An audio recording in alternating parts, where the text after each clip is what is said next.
সব সময় আল্লাহর কাছে এই দোয়াটা যেন আমরা করি, আল্লাহ কিয়ামতের দিন তুমি আমার হিসাব নিও না,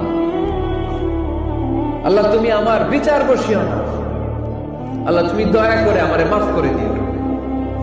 আল্লাহ যার বিচার করবেন ও জাহান্নামে যাবে, আর যার বিচার করবেন না সে জান্নাতে যাবে। আল্লাহ যদি বিচার করে আর পাই টু পাই হিসাব নেয়, নামাজ পড়লি না কেন, রোজা রাখলি না কেন, মিথ্যা বললি কেন, খাদ্যে ভেজাল দিলি কেন, মাছে ফরমালিন দিলি কেন, যৌতুক খাইলি কেন, ঘুষ খাইলি কেন, উল্টাপাল্টা করলি কেন, জিনা করলি কেন, একটার পর একটা প্রশ্ন বানে যদি সেই ভয়ঙ্কর দিনে আল্লাহ আমাদেরকে জর্জরিত করে, আমাদের কোন উত্তর আছে? সেদিন আমাদের বাঁচার কোন উপায় আছে? তাই আমরা সবাই আল্লাহর কাছে দোয়া করবো, আল্লাহ কোনো বিচার টিচার মানি না, কোনো বিচার করতে পারবো না, দয়া করবা। কথা কয় না? কি করবে? এবার আওয়াজ করে বলেন, বিচার চান না দয়া চান?